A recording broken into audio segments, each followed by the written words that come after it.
नमस्कार मित्रांनो, आपलं स्वागत आहे आपल्या आवडत्या युट्यूब चॅनलवर, ज्याचं नाव आहे साहित्य संवाद. आणि मी आपला युट्यूब मित्र प्राध्यापक डॉक्टर गजानन ढोबे. मित्रांनो, थँक्यू मिस्टर ग्लाड हे नाटक आपल्याला अभ्यासक्रमाला लागलं बी भाग 1 च्या दुसऱ्या सेमिस्टरला मराठी साहित्य या विषयासाठी. Thank you mister glad. मित्रांनो, तुमच्या लक्षात आलं असेल की मराठी साहित्य या विषयाला हे अभ्यासक्रमाला लागलंय आणि याचं नाव मात्र तर इंग्रजी आहे. मित्रांनो, नाव इंग्रजी आहे पण नाटक हे संपूर्ण मराठी आहे. मराठी माणसाचा आहे.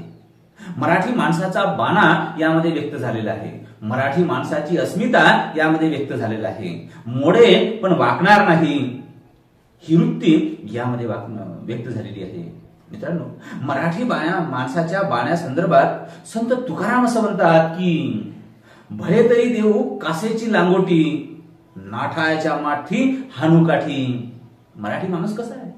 इथला महाराष्ट्रीयन माणूस कसा आहे? इथला स्वातंत्र्य मिळवण्यासाठी आपलं आयुष्य, आपलं जीवन, आपला संसार समर्पित करणारा क्रांतिसिंह कसा आहे? क्रांतिकारक कसा आहे? तर या भारत मातेच्या स्वातंत्र्यासाठी आपलं जीव समर्पित करेल पण इंग्रजांसमोर वाकणार नाही. मोडून जाऊ पण वाकणार नाही ही त्याची बाणेदार वृत्ती थँक्यू मिस्टर ग्लाड मध्ये व्यक्त झालेली आहे.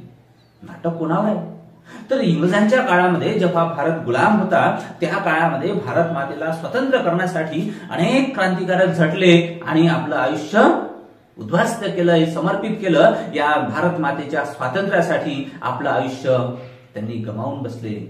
त्या क्रांतिकारकांमधला, त्या ज्वलज्वल्य क्रांतिकारकांमधला एक क्रांतिकारक, महाक्रांतिकारक क्रांतिसिंह नाना पाटील यांचंच एक रूप, वेगळं रूप घेऊन या ठिकाणी येतोय क्रांतिसिंह वीरभूषण पटनाईक. कोण आहे हा वीरभूषण पटनाईक? वीरभूषण पटनाईक आहे भारत मातेला स्वतंत्र करणारा इथला क्रांतिकारक, ज्याच्या रोमारोमामध्ये, ज्याच्या रक्तामध्ये क्रांतीची बीज भरलेली आहे. आणि आपण गुलाम म्हणून राहायचं नाही तर स्वतंत्र व्हायचं आणि स्वतंत्र करण्यासाठी, या भारताला स्वतंत्र करण्यासाठी, मोकळ्या श्वास घेण्यासाठी वाटेल ते करण्याची त्याची तयारी असणारा हा क्रांतिकारक अनिल बर्वे, मराठीतील ख्यातनाम नाटककार. अनिल बर्वेंनी अनेक कथा, कादंबरी यांचं लेखन केलेलं आहे. पण थँक्यू मिस्टर ग्लाड ही कादंबरी आणि त्यानंतर त्यांनी नाटकामध्ये या कादंबरीचं रूपांतर केलेलं आहे. थँक्यू मिस्टर ग्लाड म्हणजे इंग्रजांच्या काळामध्ये, इंग्रजांच्या त्या वसाहती काळामध्ये इंग्रजांना हाकलून देण्यासाठी जो भारतीयांनी संघर्ष केला त्या संघर्षामधला एक क्रांतिकारक म्हणजे वीरभूषण पटनाईक. आणि या क्रांतिकारकाला कसं ठेचायचं, कसं मारायचं याची संधी शोधणारा इंग्रजांच्या काळामधला जेलर म्हणजे ग्लाड. मित्रांनो, ग्लाड हा अत्यंत क्रूर आहे. एखादा माणूस किती क्रूर असू शकतो तर ग्लाड. पण मित्रांनो, या नाटकामधून दुसरा काय उपदेश आपल्याला मिळतो की ग्लाड सारखा एखादा माणूस प्रचंड क्रूर असू शकतो पण तोच माणूस जेव्हा आपल्या रक्ताची वेळ येते, रक्ताच्या नात्याची वेळ येते, रक्ताच्या नात्यावर जेव्हा संकट कोसळते तेव्हा त्या नात्यासाठी, त्या रक्तासाठी, आपल्या स्वतःच्या मुलीसाठी कसा हमसून रडतो. एका काळात आपल्या बुटांनी खाड वाजणाऱ्या बुटांनी सारा गाव दहशतीत ठेवणारा माणूस पुढे जाऊन हाच ग्लाड आपल्या मुलीच्या बाळंतपणासाठी, तिच्या जीवाची त्या माणसाला भीक मागतो. कोणत्या माणसाला भीक मागतो? तर ज्या माणसाला हा फाशी देणार आहे, ज्या माणसाला जेलमध्ये आलं तेव्हापासून त्याला मारण्याचं, त्याला बोलण्याचं ज्याने ठरवलेलं आहे आणि माजोर साला म्हणून त्याला हिणवलेलं आहे, त्या माणसाला आपल्या मुलीच्या जिवंतपणाची, आपल्या मुलीच्या आरोग्याची, आपल्या मुलीच्या बाळंतपणाची, आपल्या मुलीच्या सुखरूप बाळंतपणाची भीक मागतो आहे. माणसं मित्रांनो सर्व काळ एकसारखी नसतात, सर्व ठिकाणी एकसारखी नसतात. ऑफिस मधला माणूस वेगळा असतो आणि घरचा माणूस वेगळा असतो. ऑफिस मधला एखादा बॉस एखादा सहज सस्पेंड करतो तर तोच घरी जाऊन आपल्या नातवासमोर आपले केस ओढण्यासाठी समोर आपलं डोकं करतो. म्हणजेच कधी तो आपल्या नातवासाठी घोडा बनतो, कधी गधाही बनतो. मित्रांनो, माणूस एकच, पण एका ठिकाणी तो अत्यंत स्ट्रिक्ट राहतो, पण दुसऱ्या ठिकाणी तो मऊ मेनाहुलीही नरम राहतो, मुलायम राहतो. माणसाचे हे वेगवेगळ्या ठिकाणची वेगवेगळी रूप या निमित्तानं आपल्या लक्षात येतं.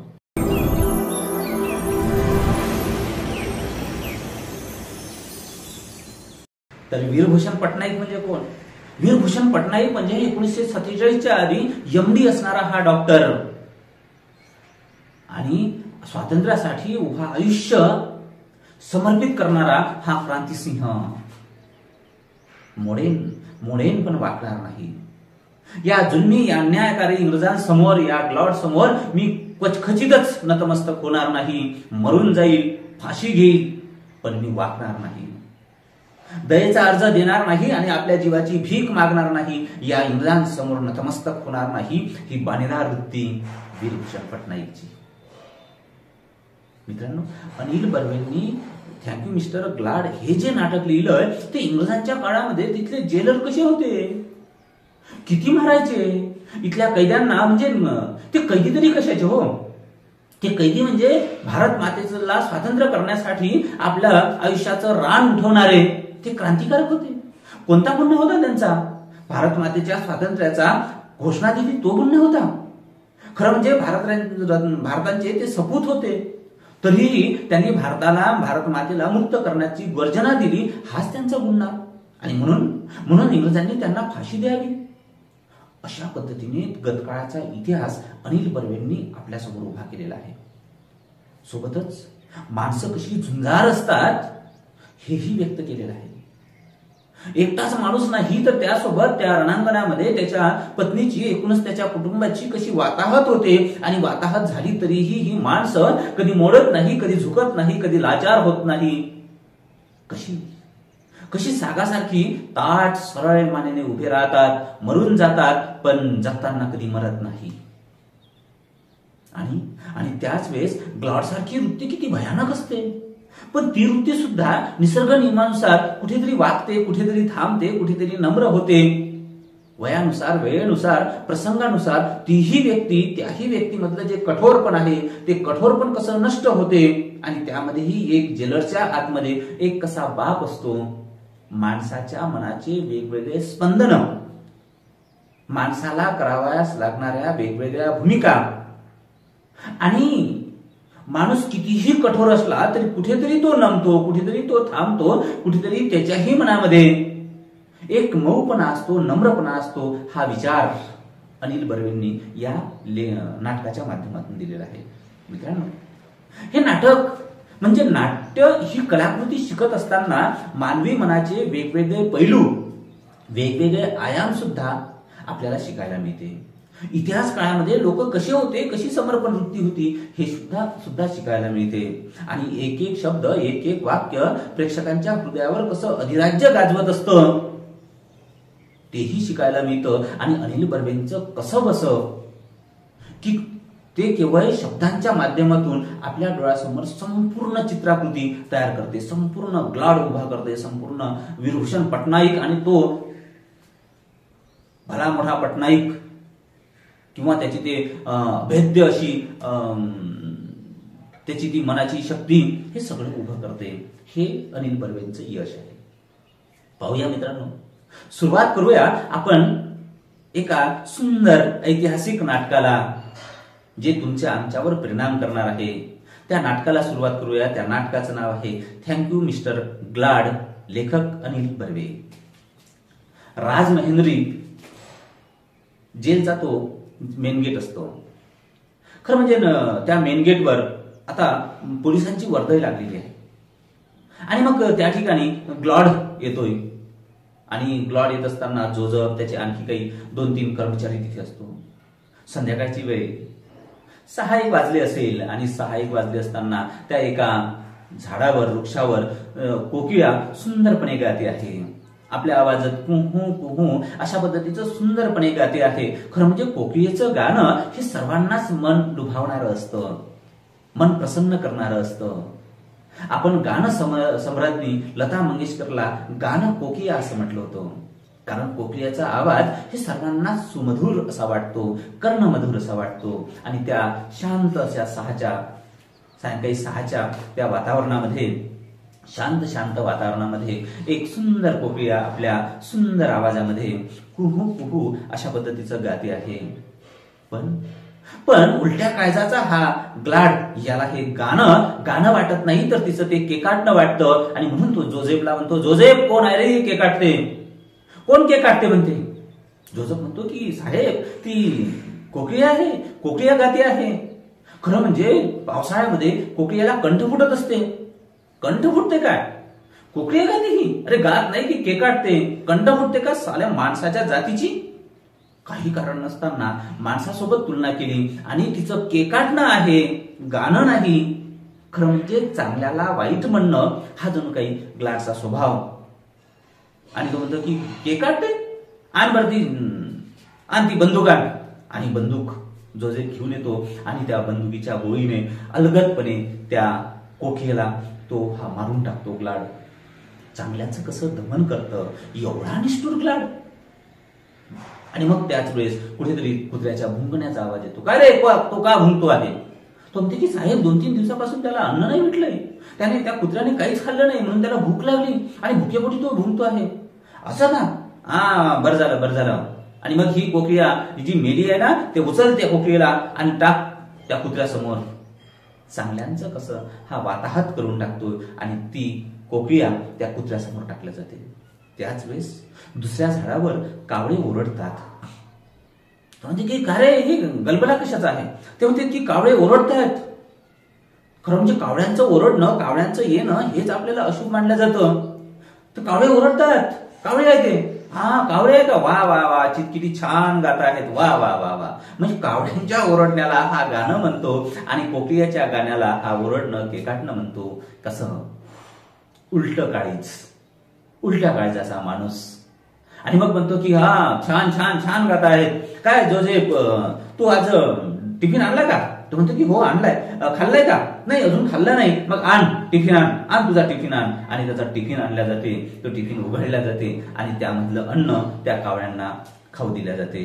म्हणजे वाईट वृत्तीला पोसणे आणि चांगल्या वृत्तीला मारणे हे जणू काही ग्लाडने ठरवलेलं आहे. ग्लाड किती निष्ठुर, तर चांगल्या वृत्तींचं दमन करणे हेच त्याचं ध्येय आणि वाईट वृत्तींना पोसणे हेच त्याचं उद्दिष्ट. एवढा निष्ठुर. आणि त्या जोझेफचा डबा त्या यांना देतो आहे, कावळ्यांना देतो आहे. आणि अशा पद्धतीने तो पहिला अंकामधला पहिला प्रवेश या ठिकाणी संपतो आहे. मित्रांनो, आता दुसरा प्रवेश सुरू होत आहे. दुसऱ्या प्रवेशामध्ये काय आहे तर फार गडबड सुरू आहे. त्या पोलिसांची, त्या सिनियर जेलरची फार गडबड सुरू आहे. कशाची गडबड आहे. एक हवालदार म्हणतो की अरे फाशीचा कैदी येणार आहे. फाशीचा कैदी आता नुकतंच सेशन कोर्टामधून त्याला इथे आणल्या जात आहे. त्याला फाशी झालेली आहे आणि फाशीचा कैदी या ठिकाणी येतो आहे. आणि म्हणून मग फार गडबड सुरू आहे. म्हणजे फाशीचा कैदी येतो आहे त्याच्याही पेक्षा जास्त गडबड अशी की जेलर साहेब स्वतः येणार आहे त्याला घ्यायला. फाशीच्या कैद्याला रिसिव्ह करायला जेलर साहेब स्वतः येणार आहे. आणि जेलर साहेब येते म्हणजे प्रचंड शिस्तीमधला माणूस, प्रचंड कडक असलेला माणूस. आणि म्हणून मग त्याच्या समोर कुठेही काही कमी जास्त होऊ नये, नाही तर आपली नोकरी जाईल ही त्यांना सर्वांना भीती. आणि मग त्या ठिकाणी तो जेलर, त्या पोलीस त्या कैद्याला आणल्या जाते. का रे, कोण आहे तो कैदी. एक हवालदार म्हणतो की अरे तो वीरभूषण पटनाईक आहे. वीरभूषण म्हणजे क्रांतिसिंह. दुसरा म्हणतो अरे क्रांतिसिंहांना फाशी झाली. सापडले क्रांतिसिंह. कोण क्रांतिसिंह. तर मग भारत मातेला स्वतंत्र करण्यासाठी आपल्या आयुष्याची राख रांगोळी करणारा आणि पूर्ण आयुष्य भारताच्या स्वातंत्र्यासाठी समर्पित करणारा हा क्रांतीवीर क्रांतिसिंह नाना पाटीलकर नसेल. आणि म्हणून तो एक म्हणतो की अरे क्रांतिसिंहांना फाशी झाली. कशी झाली रे फाशी, त्यांना कसं पकडलंय. दुसरा म्हणतो की काय रे, एका स्त्रीमुळे पकडल्या गेलं. त्यांचीच ती प्रेयसी होती, तिनेच इंग्रजांना क्रांतिसिंहांना पकडून दिलंय. रे दगा झाला, रे दगा झाला. एका स्त्रीने क्रांतिसिंहांचा दगा केला. सारे कैदी, सारे हवालदार हळहळले, कारण क्रांतिसिंह केवळ माणूस नव्हता, तर भारताला स्वातंत्र्य करणारा क्रांतिवीर होता. क्रांतिसिंहांना पकडल्या गेलं, क्रांतिसिंहांना शिक्षा झाली, क्रांतिसिंहांना फाशीची शिक्षा झाली. सारे हळहळले, पण उलट्या कायद्याचा माणूस तो काही हळहळत नव्हता. आणि त्या पोलिसांनी क्रांतिसिंहांना वीरभूषण पटनाईकला जेलमध्ये आणलंय आणि आता जेलच्या जेलरच्या त्या स्वाधीन करणार.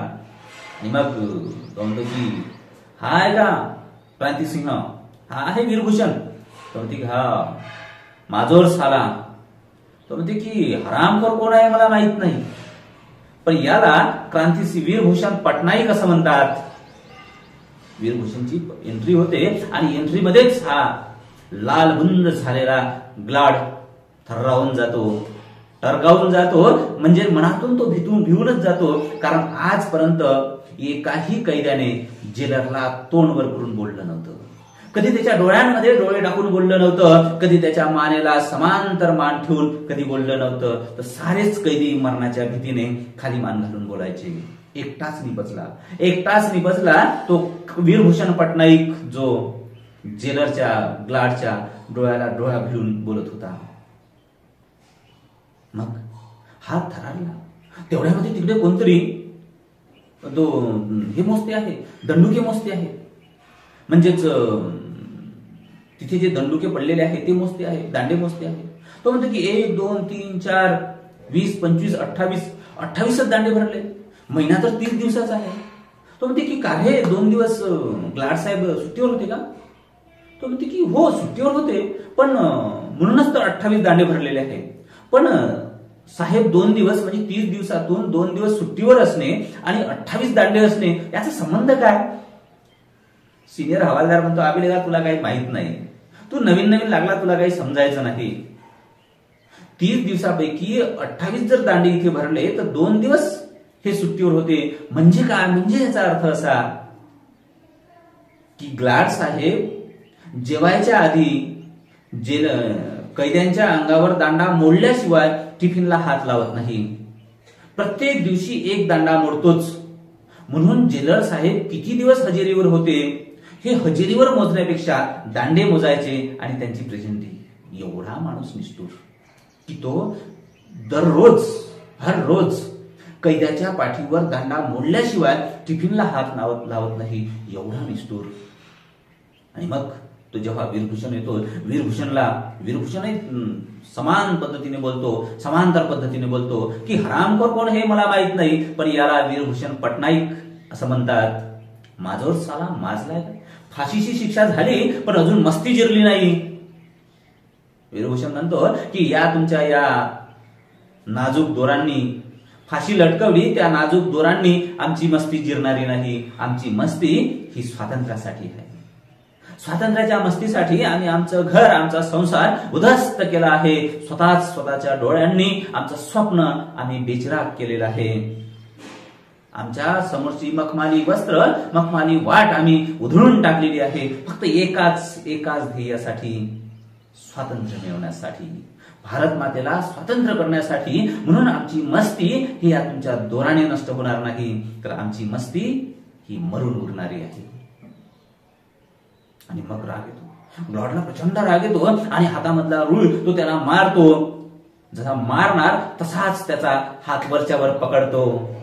पहिल्यांदाच असं घडलं की ग्लॉडने कुणाला तरी मारायसाठी हात वर केला आणि एका कैद्यानी, फाशीच्या कैद्यानी तो झेललाय. म्हणतो ग्लॉड काय गडबड करताय? मारायसाठी काय गडबड करताय? अजून मी इथे 1 वर्ष आहे, 1 वर्षानंतर फाशी होणार आहे. उद्या पाहू, आज मी थकलेलो आहे, उद्या पाहू. आणि रोळाने काय मारता? मारायचंच असेल एकट्यामध्ये काय मारता? बेड्या ठोकून काय मारता? अरे मारायचंच असेल तर मैदानात या, एकाच एक या. फाशीचा कैदी ग्लाडला, ज्या ठिकाणी 1 वर्ष त्याच्या ग्लाडच्या अंडरमध्ये राहायचं आहे, त्या जेलरला खुलं आव्हान देतो. मस्ती असेल, धमकी असेल, धम्मक असेल तर खुल्या मैदानात या, पाहू. जो जिता वही सिकंदर. हा सिकंदरीपणा आपल्या या वीरभूषण पटनाईकचा आहे. मित्रांनो, या पुढचा भाग पुढल्या व्हिडिओमध्ये. धन्यवाद.